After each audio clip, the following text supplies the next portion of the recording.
Je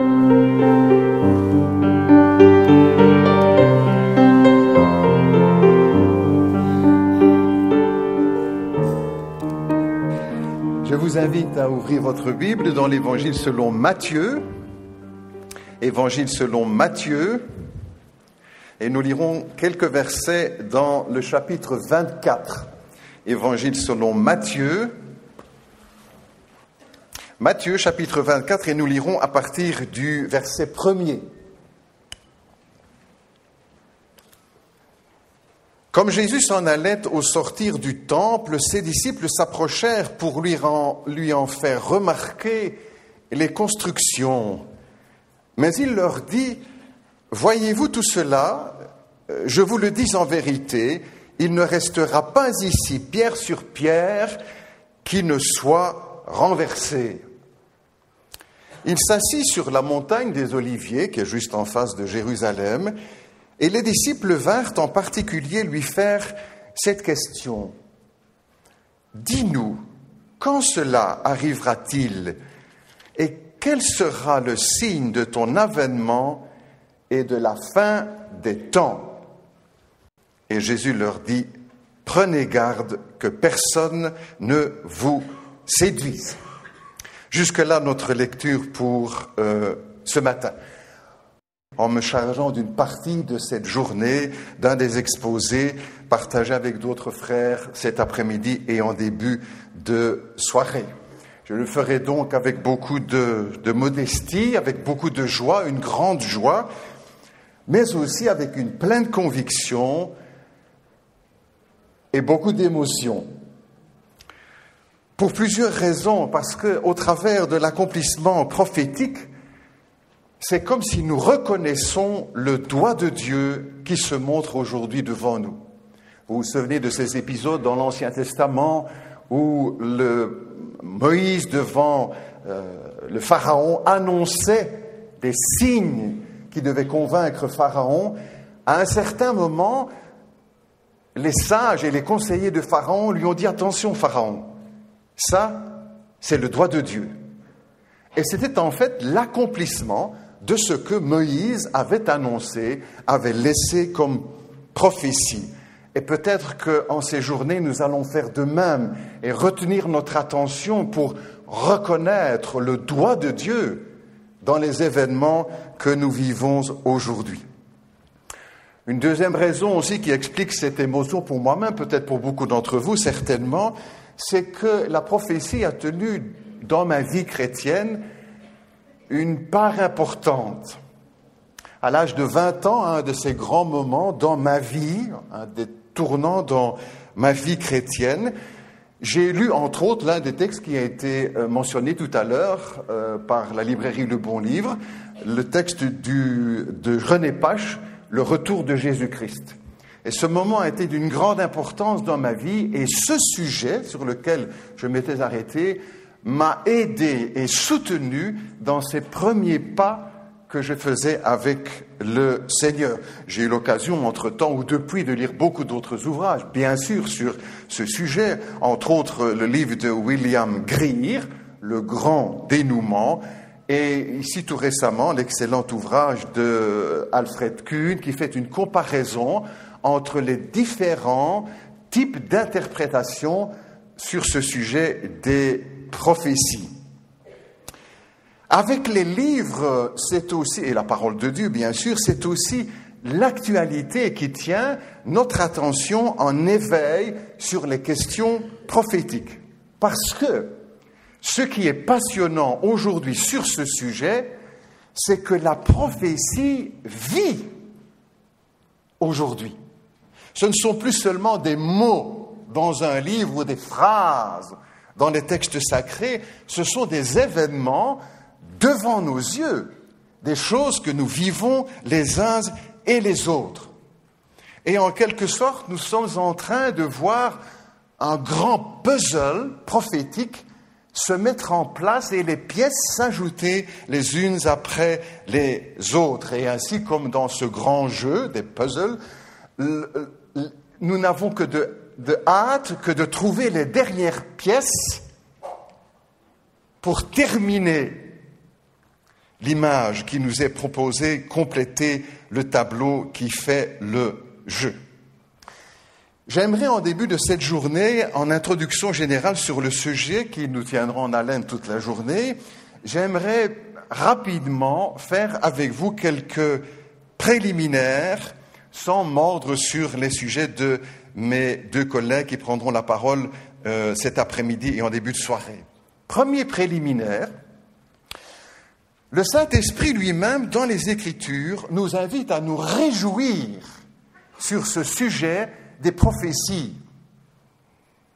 Dans le livre de l'Apocalypse, à 2 reprises, au début du livre et à la fin du livre, premier chapitre et dernier chapitre, nous sommes invités à nous réjouir d'étudier la prophétie. Le texte dit en fait, « Heureux celui qui lit, celui qui écoute la parole prophétique et qui garde les choses qui y sont écrites. » En quelque sorte, aujourd'hui, nous partageons une journée de joie ensemble parce que nous plongeons nos regards dans la prophétie et que le texte biblique dit qu'ils sont heureux, ceux qui agissent de la sorte et qui prennent du temps pour étudier la prophétie. L'apôtre Pierre lui-même dira « Vous faites bien de prêter attention à la parole prophétique. » C'est donc une journée de joie que nous allons partager ensemble en nous arrêtant sur ce sujet des prophéties. Un deuxième préliminaire, une invitation à la prudence et à la modestie. L'apôtre Pierre lui-même, un peu plus loin, après le texte que je viens de citer, dira que cette parole prophétique est comme une lampe qui brille dans un lieu obscur jusqu'à ce que la lumière vienne à paraître. C'est-à-dire que l'apôtre compare la prophétie à une lampe qui brille dans les ténèbres.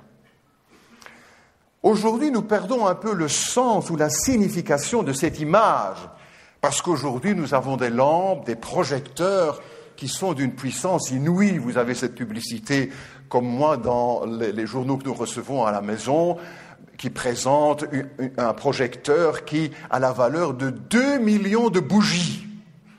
Vous avez aujourd'hui des stades en pleine nuit qui sont éclairés comme si nous étions en plein jour.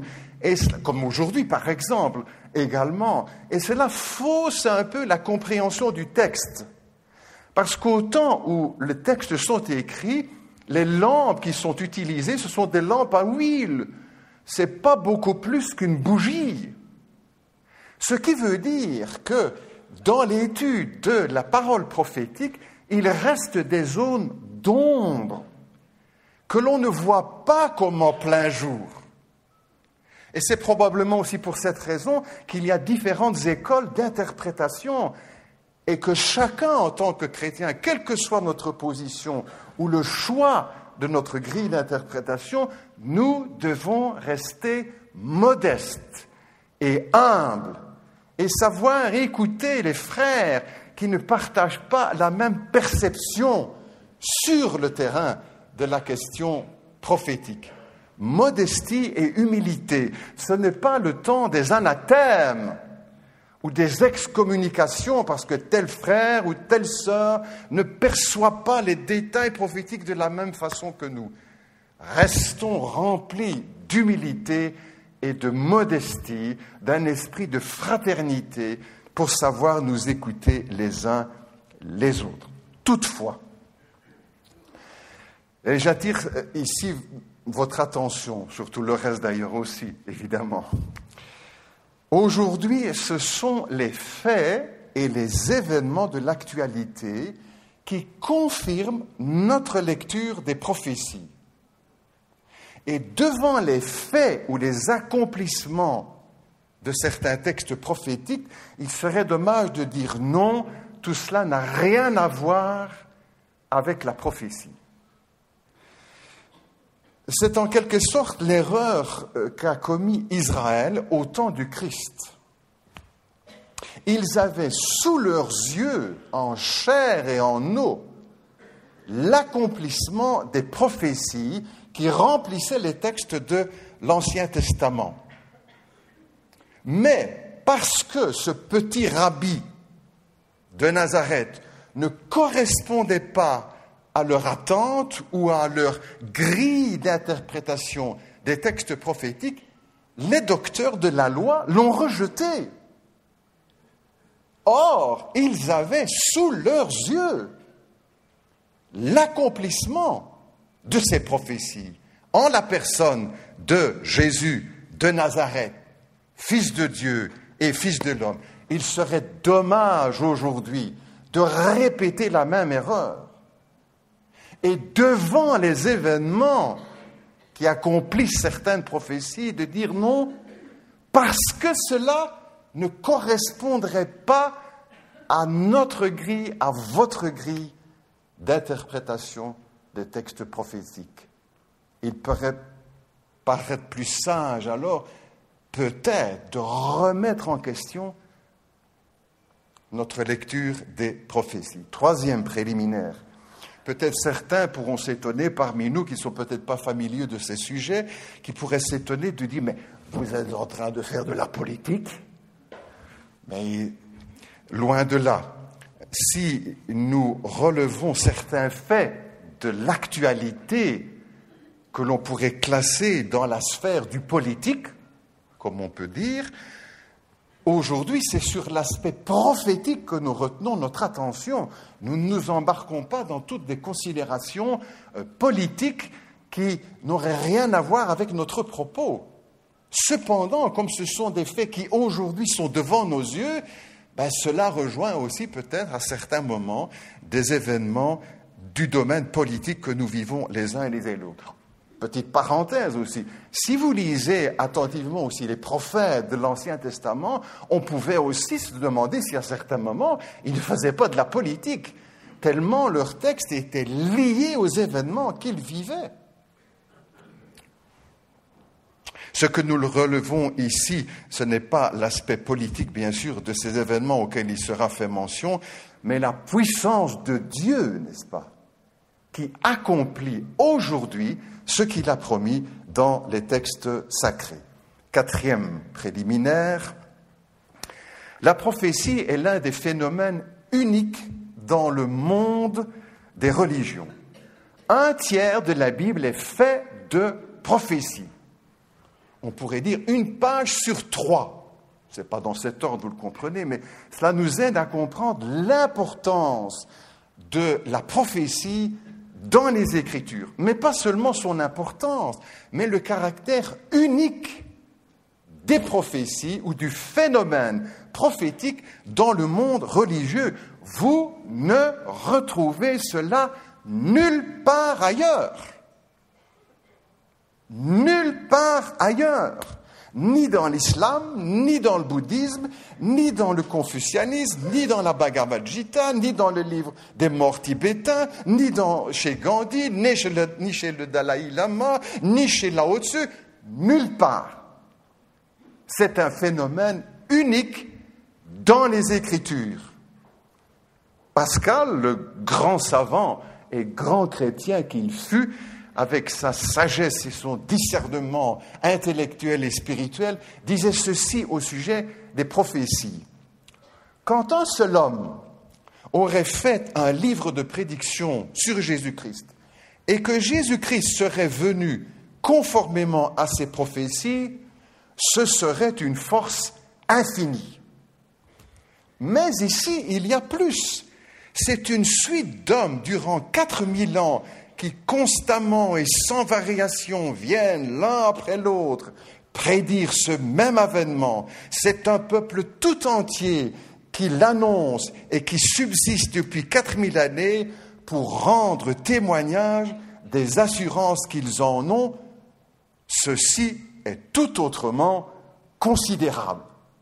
Et il ajoutait, la plus grande des preuves de Jésus-Christ, ce sont les prophéties. C'est à quoi Dieu a le plus pourvu, car l'événement qui les a remplis est un miracle. Quel beau texte, n'est-ce pas? Quel beau texte. On pourrait dire, en paraphrasant Pascal, qu'aujourd'hui, nous avons encore devant nos yeux ces miracles de la prophétie.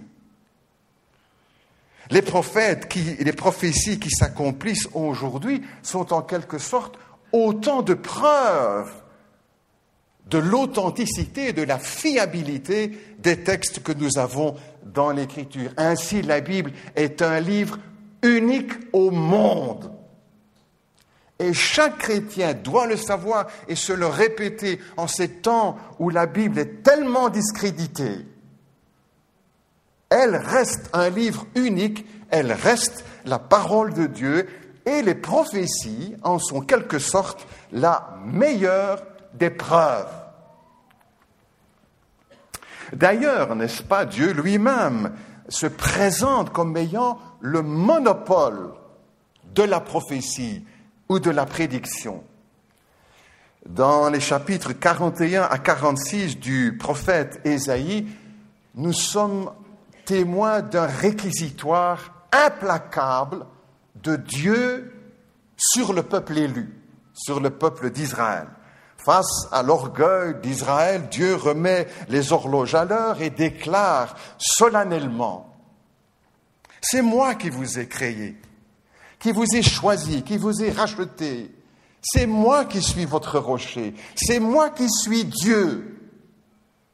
La preuve, c'est moi qui annonce les événements à venir. » Et au chapitre 45, au verset 21, en arrivant au sommet de cette plaidoirie de Dieu contre le peuple d'Israël, le Seigneur dit « Qui a prédit ces choses ?» dès le commencement, et depuis longtemps les a annoncées.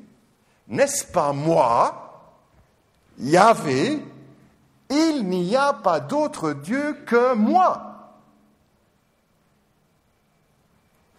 Dieu se présente ainsi comme ayant le monopole de la prophétie, parce qu'il est Dieu.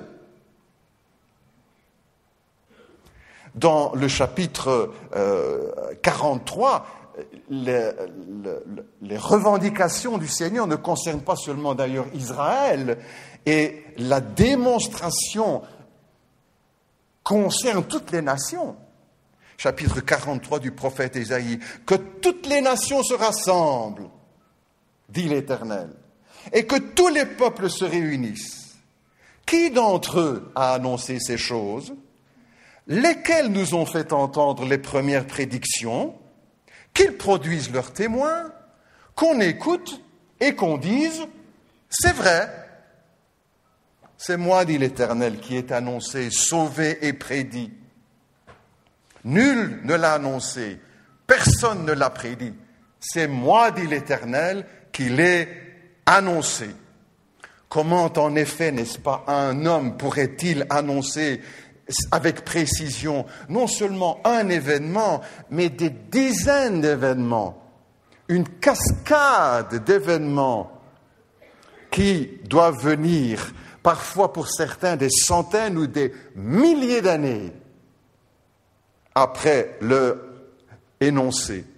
Dans le chapitre 42, toujours du prophète Ésaïe, le Seigneur dira « Je suis l'Éternel, je suis Yahvé.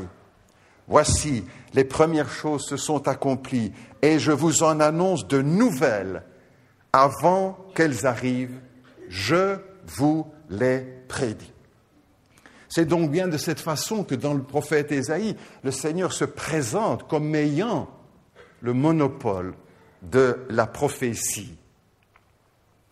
Venons-en maintenant au signe du retour de notre Seigneur Jésus-Christ. Premier signe, Israël.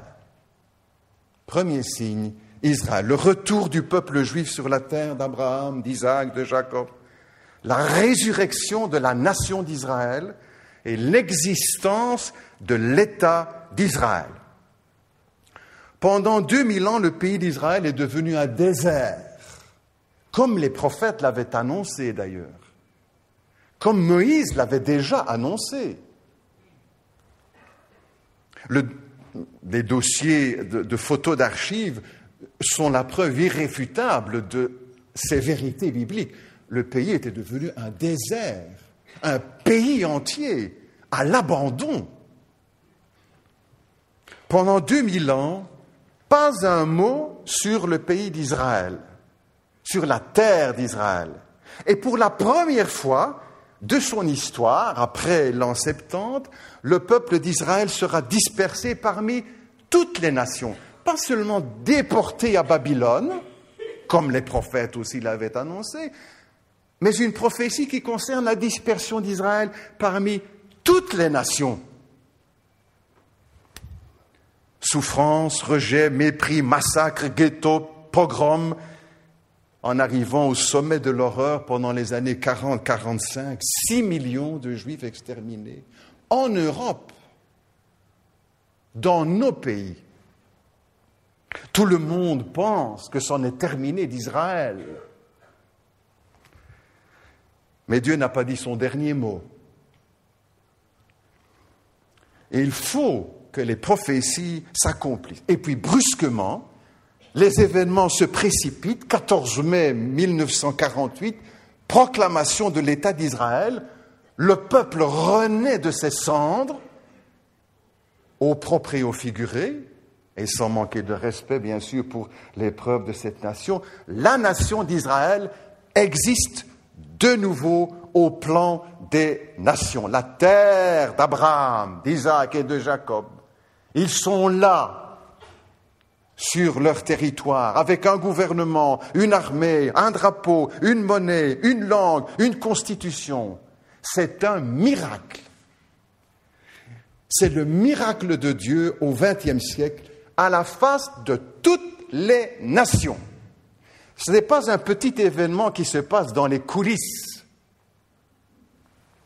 Aux yeux de toutes les nations, pour le reste de l'histoire. En 2008, c'est le mot qu'a employé le président Nicolas Sarkozy pour Israël, lorsqu'il était en visite en Israël et à la tribune de la Knesset. Il a dit, entre autres, ceci au sujet d'Israël: c'est un miracle et l'un des événements les plus importants du XXe siècle. Un miracle. Alors on pourrait comprendre que ce soit des pasteurs ou des évangélistes ou des théologiens qui emploient l'expression, mais ce n'est pas le cas ici.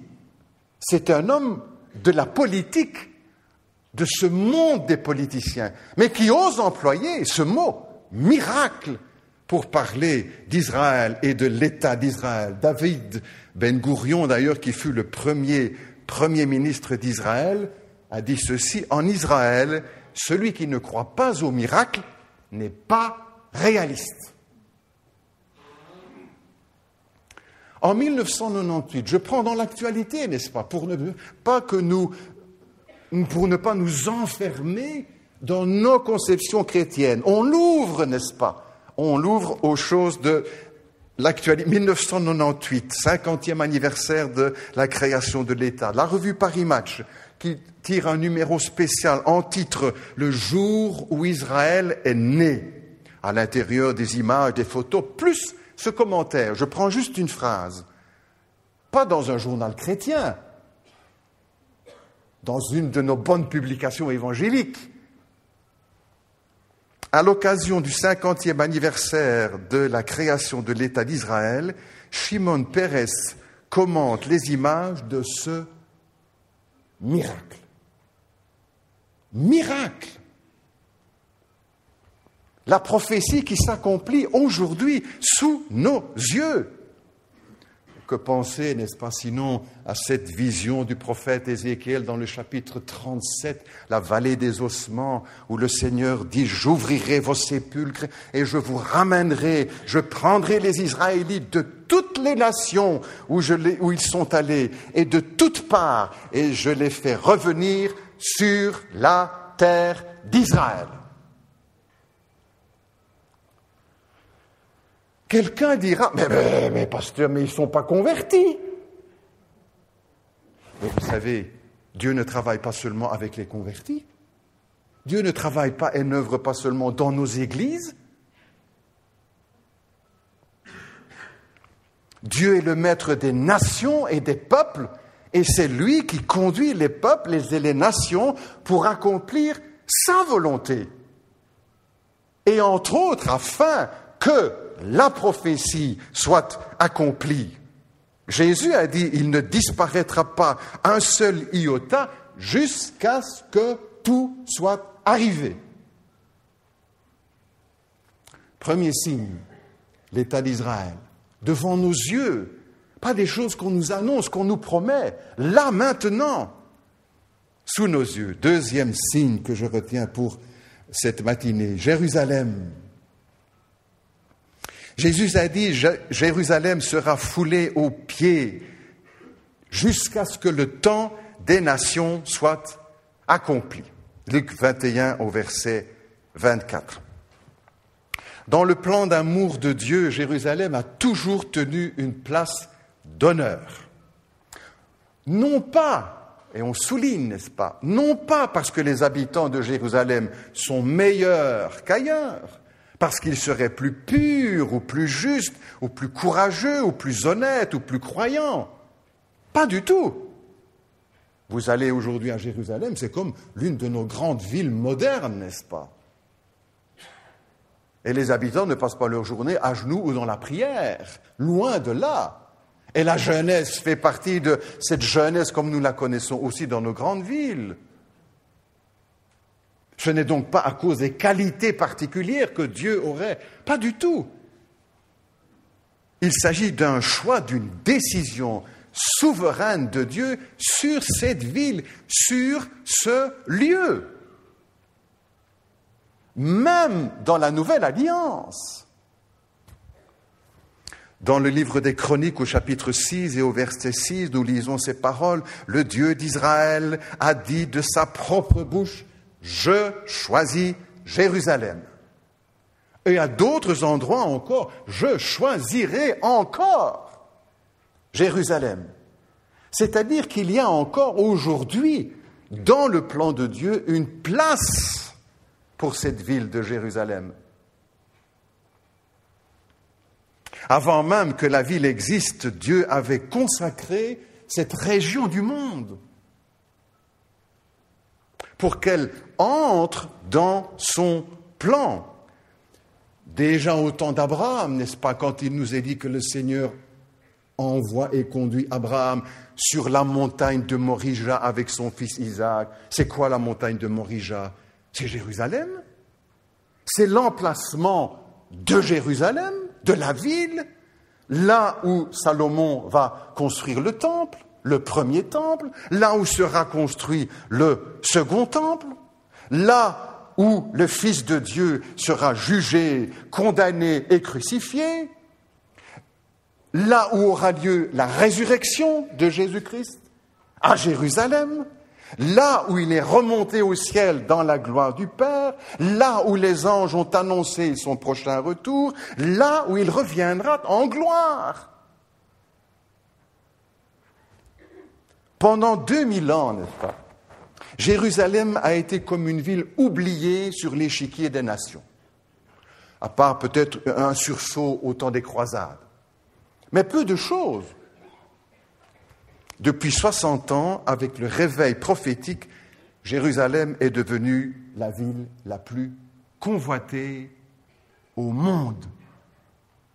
La ville la plus convoitée au monde.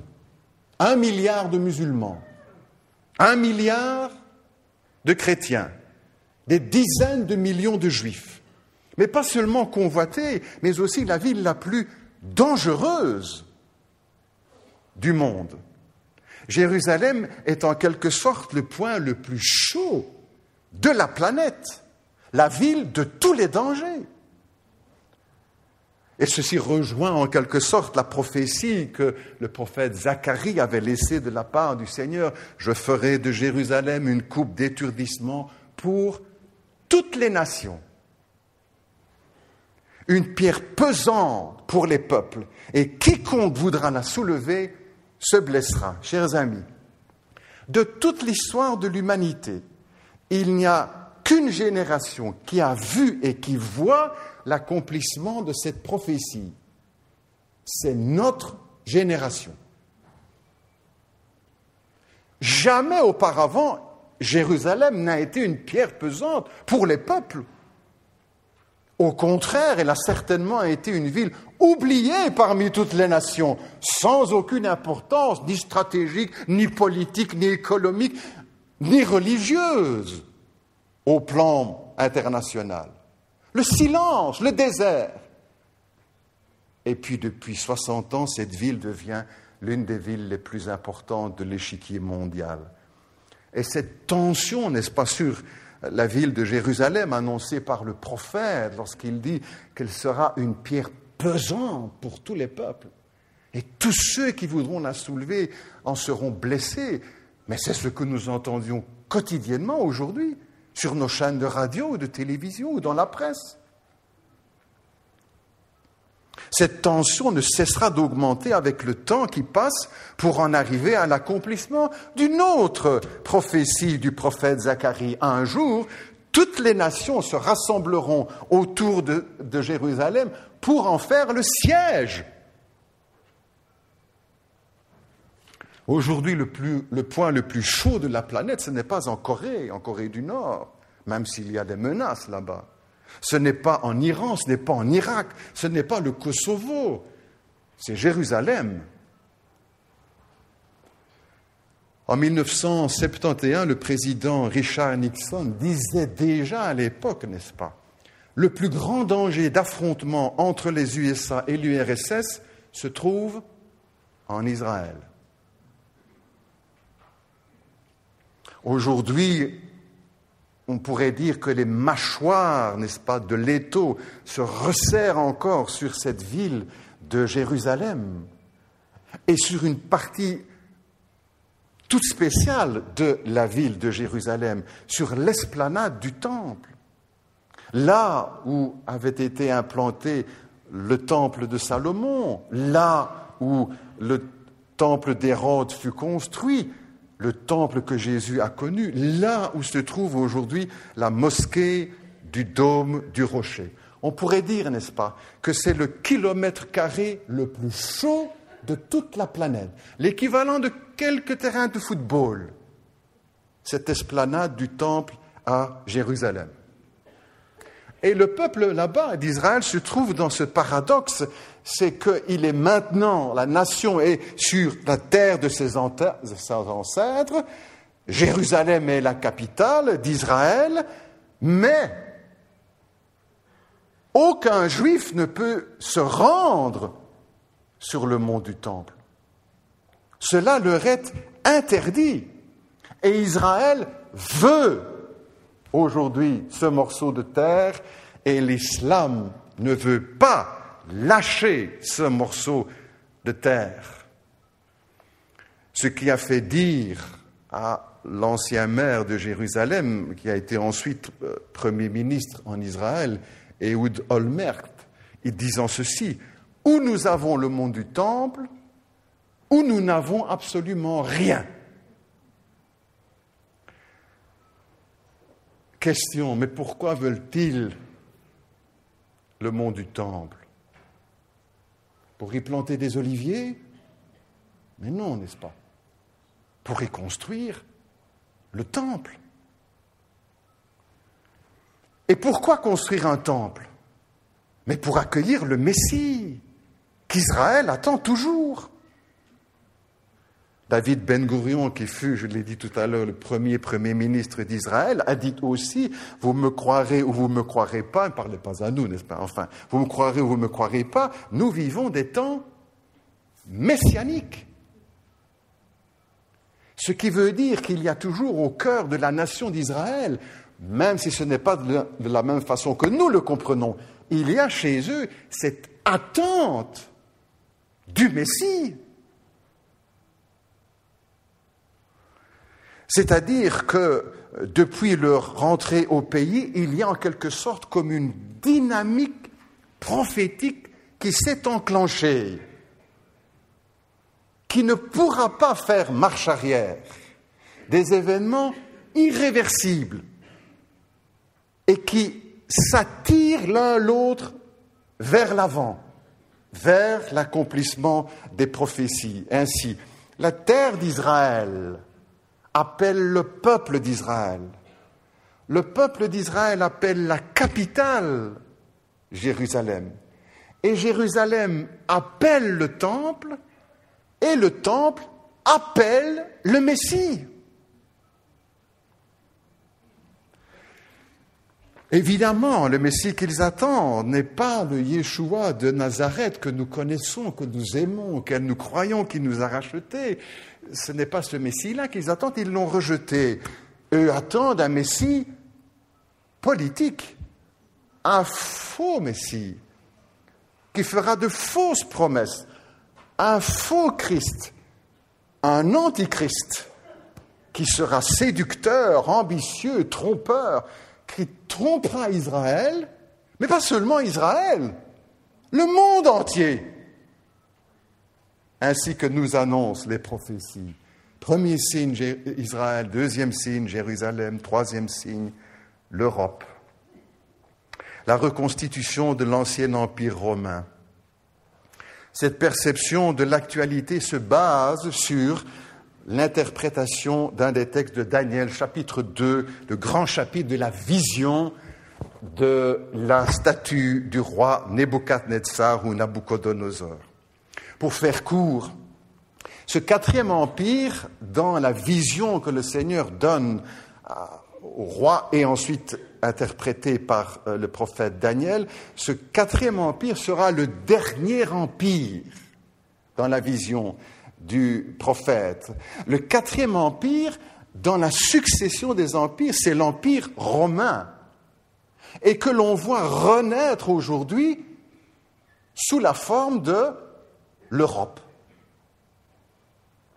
Mais ce qui est étonnant, n'est-ce pas, c'est que beaucoup de théologiens ont annoncé ces événements bien avant l'accomplissement de ces choses qui sont maintenant sous nos yeux. Mais le plus étonnant encore, c'est que des historiens, des politiciens, des journalistes qui n'ont rien à voir du tout avec la prophétie biblique ou avec nos milieux évangéliques ou nos milieux croyants, les milieux chrétiens, ce sont eux, journalistes, politiciens, écrivains, etc., qui voient dans l'Europe actuelle le réveil de l'ancien empire romain. Cela veut dire, à souhait, que cette vue de l'histoire ou cette perception des événements n'est pas une élugubration ridicule, sans fondement, de quelques fanatiques chrétiens illuminés. Ce sont des faits de l'histoire. Je vous donne 3 justifications, si nécessaire, tirées de l'actualité et du monde non chrétien, et qui perçoit les choses de la même façon. L'historien français François Fontaine a écrit un livre en 1985 qui a pour titre « D'or et de bronze ». D'or et de bronze. Il était interviewé à l'époque par le journal Paris Match, entre autres, et il faisait dans son exposé une comparaison entre l'ancien empire romain et l'Europe d'aujourd'hui. Je tire une phrase de son interview. « Le monde moderne a déjà existé il y a 18 siècles. Il s'appelait l'Empire romain. C'était la préfiguration de l'Europe actuelle avec son marché commun et son rayonnement universel. »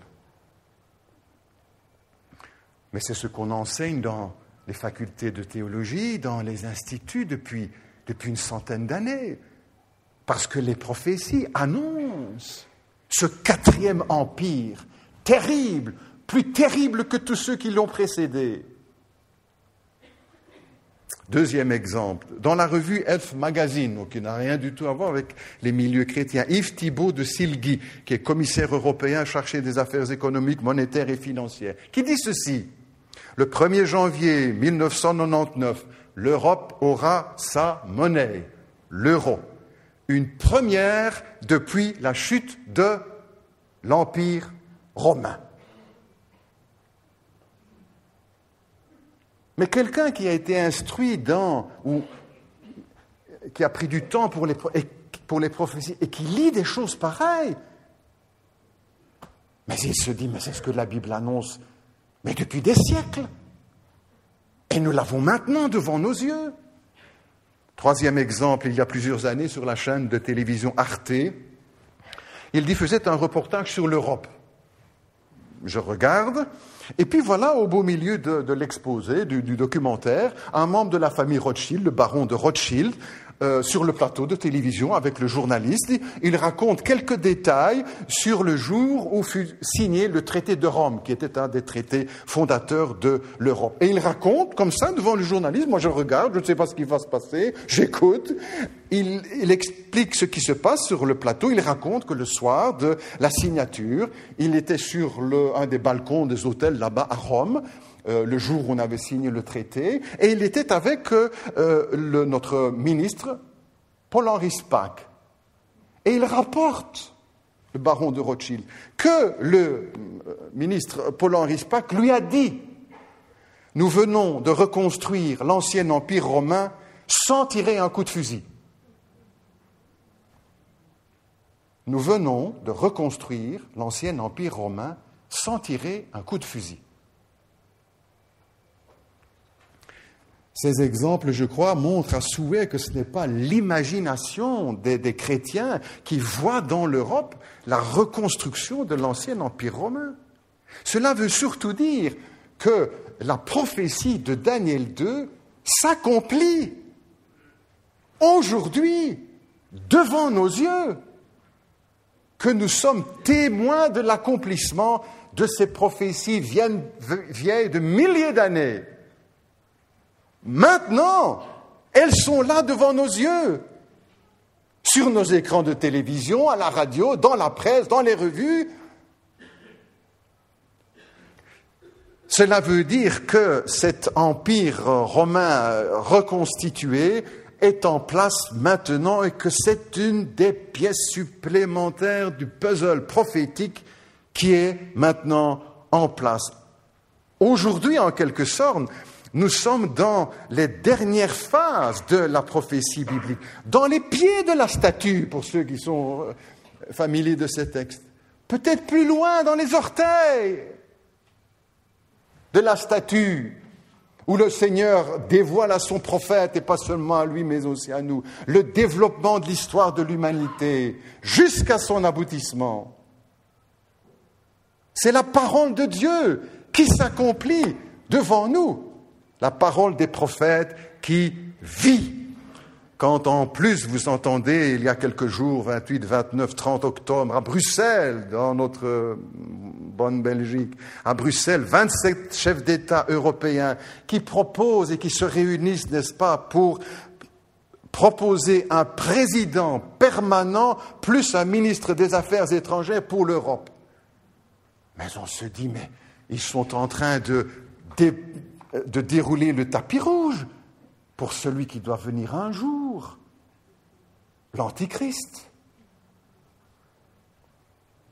C'est à tomber à la renverse, ou alors plutôt à tomber à genoux, comme l'apôtre Paul, n'est-ce pas, dans les chapitres 9, 10 et 11, lorsqu'il survole le plan de Dieu et qu'il termine dans la louange en célébrant la grandeur et la puissance de Dieu qui accomplit ses plans.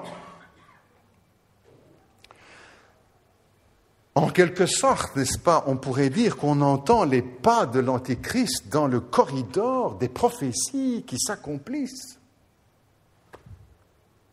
Notez bien encore que ces trois signes que je venais d'évoquer, plus un quatrième sur lequel je viens, qui annoncent le retour de Jésus-Christ, ne se sont jamais produits auparavant dans l'histoire. Personne ne dit « oui, mais ça s'est déjà passé, c'est arrivé ». Quatrième signe, le phénomène de mondialisation. C'est dans le chapitre 13 du livre de l'Apocalypse qu'il est question d'un pouvoir mondial entre les mains d'un seul homme, que la Bible appelle, entre autres, à différents endroits, l'Antichrist. Depuis des décennies, n'est-ce pas, les chrétiens savent, par les prophéties, qu'un jour, un pouvoir mondial se mettra en place. Dire cela il y a encore 50 ans, n'est-ce pas, une soixantaine d'années, c'était de l'utopie. C'était de la folie, pas de la folie douce, mais de la folie pure. C'était de la démence religieuse. Aujourd'hui, nous vivons l'événement. Et une fois encore, la prophétie devient histoire sous nos yeux. En 1990, pour la première fois, l'expression « le nouvel ordre mondial » a été employée par le président des États-Unis, George Bush Senior, pour la guerre du Koweït. Et c'est lui, lors d'une des conférences aux États-Unis, qui a employé la première fois cette expression « le nouvel ordre mondial ». Tous les chrétiens ont commencé à tendre l'oreille, parce que ces choses rejoignent ce que nous avons lu ou ce qu'on nous a appris au sujet des prophéties, que devait un jour se mettre en place un gouvernement mondial. Depuis ce jour, depuis cette date, 1990, on ne cesse de parler de la mondialisation, banque mondiale, commerce mondial, économie mondiale, agriculture mondiale, éthique mondiale, pensée mondiale, justice mondiale, tribunal mondial. Et bientôt, une monnaie mondiale. Et certaines institutions mondiales sont déjà en place maintenant. L'OMS, l'Organisation mondiale de la santé, et beaucoup d'autres. Nous venons, pour nous ramener à l'actualité toute concrète sous nos yeux encore, nous venons de vivre une crise mondiale qui a fait trembler le monde. Quelles seront les conséquences de cette crise que nous venons de vivre ? Sur le plan prophétique, sur le plan des textes bibliques. Mais tout cela va accélérer le processus de mondialisation. C'est déjà ce qu'on entend. Ce qui veut dire l'accélération aussi de l'accomplissement des prophéties. Et tout cela préparera le surgissement de ce personnage dont la Bible nous parle et qui porte ce nom, entre autres, d'Antichrist, d'homme de péché, le sans-loi, qui ira jusqu'à se proclamer Dieu, ainsi que l'apôtre Paul en parle dans l'épître aux Thessaloniciens. Aujourd'hui, n'est-ce pas, pour la première fois dans l'histoire de l'humanité, le monde entier est à la portée d'un seul homme, à la portée d'un seul gouvernement. Tous les grands dictateurs de l'histoire ont rêvé, n'est-ce pas, de dominer le monde. Napoléon, Hitler, Staline, Alexandre le Grand, Hannibal, César, leur rêve, dominer le monde. Ils n'y sont pas arrivés. Qu'est-ce qui leur manquait ? La technologie. La technologie, ils avaient l'intelligence, ils avaient. Il leur manquait la technologie. Aujourd'hui, pour la première fois dans l'histoire de l'humanité, une domination mondiale devient possible. Un gouvernement mondial devient histoire. Non pas seulement encore un rêve, mais un but. En 2001, Jacques Attali, qui fut l'éminence grise du président de la République française, François Mitterrand, en 2001, Jacques Attali disait dans un article du journal Le Soir, « Il faut un État mondial. Il faut un État mondial. » Et les chrétiens, sous un autre plan, disent « Il faut que la prophétie s'accomplisse. » Parce que ce que Dieu a dit, il l'accomplira. Il y a encore une quinzaine d'années, n'est-ce pas, on pouvait rire de ces choses, de ces prophéties bibliques de l'Apocalypse, où il était question d'une marque sur la main et sur le front qui permettrait de vendre et d'acheter. Mais aujourd'hui, plus personne ne rit, vous savez. C'est de la réalité, c'est pour maintenant, c'est pour aujourd'hui, c'est déjà hier. Dans le journal Le Vif l'Express de novembre 1999. À la veille de l'an 2000, du XXIe siècle, les journaux s'étaient consacrés pour certaines projections futuristes sur les années 2000. Le journal L'Express du novembre 99, un titre, première page, « L'argent dans la peau ». Je cite un extrait de cette interview. En 2024, 3 Belges sur 4 disposent dans la main d'une puce qui leur permet de réaliser une multitude d'opérations quotidiennes, en particulier leur paiement, vendre et acheter.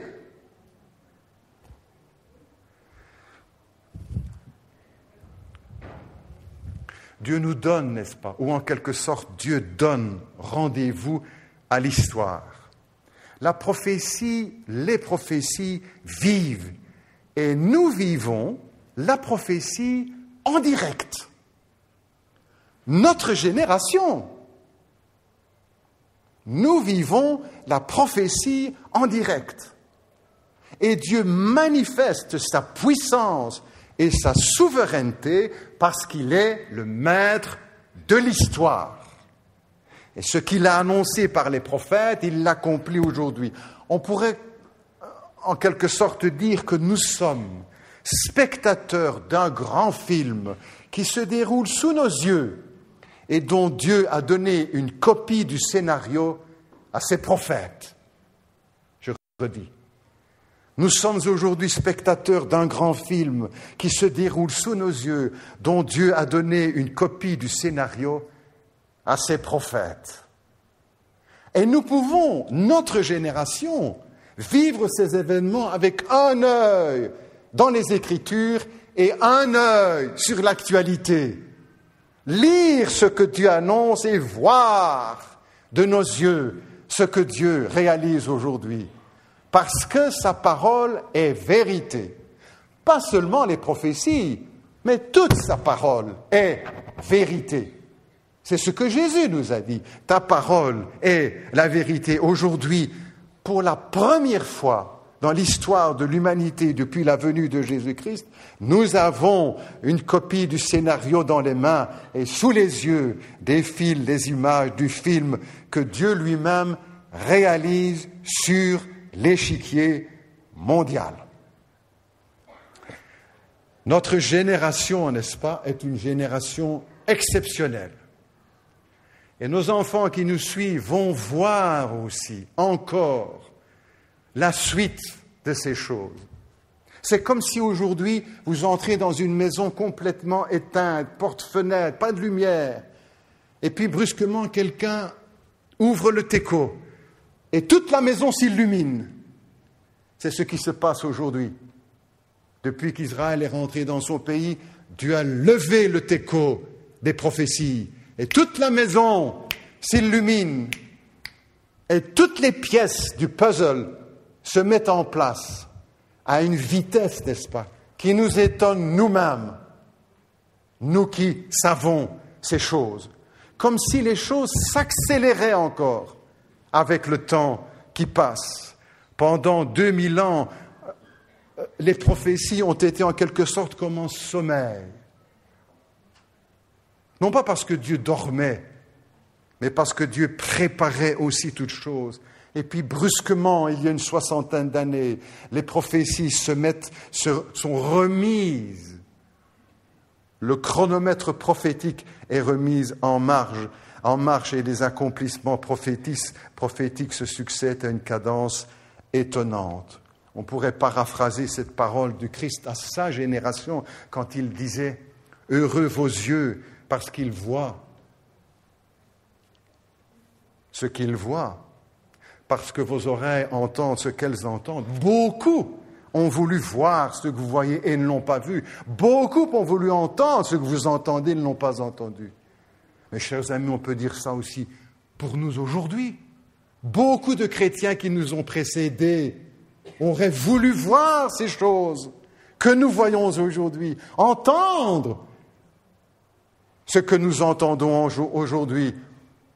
Ils ne l'ont pas vu ni entendu. Aujourd'hui, Augustin n'a rien vu de tout cela. Luther, Calvin, Spurgeon, Wesley, certains d'entre eux en ont parlé à petits mots, sans rien voir.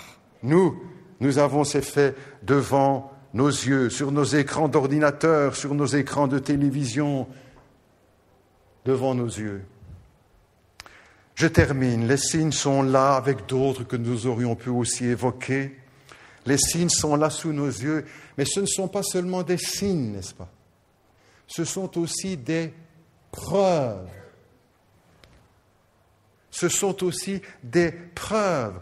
Premièrement, des preuves que Dieu existe. Parce que c'est lui qui a annoncé ces choses dans les Écritures. C'est lui le Dieu vivant qui conduit les nations pour leur donner rendez-vous là où il veut et quand il veut, pour que s'accomplisse ce qu'il a dit. Signes et preuves de l'existence de Dieu. Et peut-être parmi nous, quelques-uns, ne sont pas encore venus à Jésus-Christ ou mettent en doute. Mais est-ce qu'il y a bien un Dieu? Mais les prophéties, n'est-ce pas, et l'accomplissement de ces prophéties sont pour eux un signe, une preuve de l'existence de Dieu. Deuxièmement, signe et preuve que Dieu est souverain. Il nous arrive de vivre les uns et les autres des moments difficiles dans notre vie chrétienne, des événements que nous ne contrôlons pas et pour lesquels nous nous demandons, mais est-ce que Dieu reste bien le maître de toutes choses? Et il reste le maître de toutes choses. Même quand nous passons au travers de l'épreuve, même quand nous sommes dans les peines et dans les larmes, il reste le souverain. Signe et preuve de la souveraineté de Dieu. Signe et preuve aussi que la parole de Dieu est digne de confiance. Tous ceux qui ont fait confiance et qui continuent de faire confiance à la parole de Dieu ont fait le bon choix.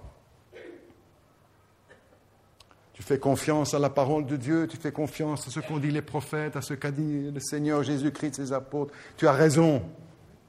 Et le monde de la prophétie est en quelque sorte une preuve et un signe que Dieu te donne. Garde confiance dans le Dieu de la Bible, le Christ qui est annoncé, le Seigneur qui sauve.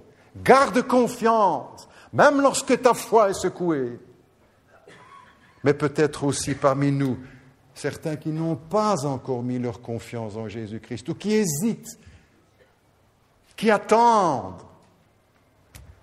Je termine en revenant au premier paragraphe que j'ai évoqué avec vous, le prophète Ésaïe, qui dit de la part du Seigneur, qui a prédit ces choses, qui, dès le commencement, les a annoncées et depuis longtemps. Tournez-vous vers moi, dit le Seigneur, et soyez sauvés. Ce qui veut dire aussi que dans le plan de Dieu, l'une des raisons pour lesquelles il a laissé les prophéties, c'est pour nous attirer à lui et pour être sauvés. Je ne voudrais pas terminer cette matinée sans prendre un moment pour lancer de la part du Seigneur un appel à celui ou celle qui est parmi nous et qui n'a pas encore mis sa confiance en Jésus-Christ, qui est encore perdu, qui est encore sur le chemin large qui conduit à la perdition. Le Seigneur, qui est le maître de l'histoire, veut aussi être le maître de ta vie. Veux-tu le choisir maintenant? Peut-être que tu diras, mais je ne me suis pas préparé pour ça, moi. Mais vous savez, beaucoup de personnes qui ont rencontré le Christ ne s'étaient pas préparées pour le rencontrer et pour être appelés par le Seigneur. Mais au moment où il est venu, ils ont dû choisir. Nous allons nous courber les uns et les autres dans le recueillement quelques instants. Chacun de nous, frères et sœurs chrétiens, frères et sœurs en la foi, nous prions pour celui ou celle qui est parmi nous et qui n'est pas encore venu à Jésus-Christ. Pour qu'il cède aujourd'hui son cœur au Seigneur. Parce qu'il est le Maître, parce qu'il est le seul sauveur. C'est moi qui ai annoncé ces choses, dit l'Éternel. C'est moi qui suis Dieu. C'est moi qui sauve. Et hors de moi, il n'y a pas de sauveur. Notre Dieu, notre Père, tu nous as permis de survoler ensemble pendant quelques instants la parole des prophètes et de chercher dans l'actualité l'accomplissement de ces prophéties. Merci Seigneur, parce qu'elles nous encouragent les uns et les autres dans le combat de la foi, à persévérer, à ne pas céder, à ne pas reculer. Mais maintenant, nous voulons prier tout spécialement pour celui ou celle qui est parmi nous, Seigneur, et qui n'a pas encore plié les genoux devant le Dieu qui a créé toutes choses, devant le Dieu qui est venu sur cette terre, en Israël, à Jérusalem, et qui s'est livré pour nous, pour le pardon de nos péchés. Seigneur, nous te prions pour lui, pour elle, pour eux maintenant, pour qu'ils viennent, qu'ils se laissent convaincre par l'Esprit de Dieu, par l'Esprit de la parole, par le Seigneur, pour venir à la croix. Si c'est votre cas, peut-être je vous propose ces quelques paroles, ou les répétez dans votre cœur, ou les vôtres, peu importe. Et ne quittez pas cette salle sans avoir pris votre décision. Aujourd'hui, peut-être quelqu'un qui doit dire, si c'est votre cas, dites-le dans votre cœur, intérieurement, silencieusement. Mon Dieu, je m'approche de toi en ce jour.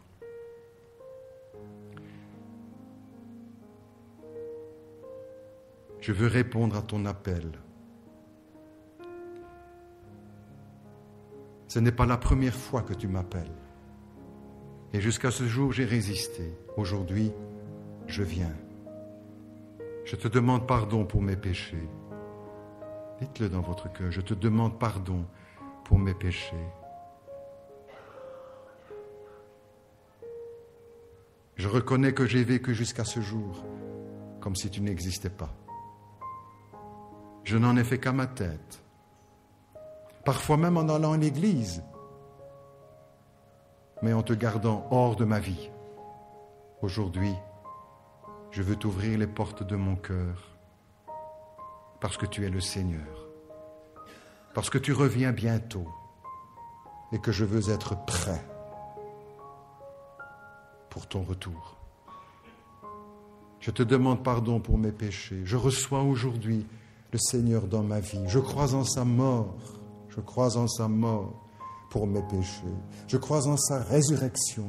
Je ne comprends pas tout, mais je crois. Aujourd'hui, je fais confiance. Je ne m'appuie plus sur moi-même, sur ma propre sagesse. Je me confie en Jésus-Christ. Je l'accueille comme mon Sauveur et comme mon Seigneur dans ma vie. Et à partir de ce jour, je veux vivre avec lui et pour lui. Au nom de Jésus. Amen.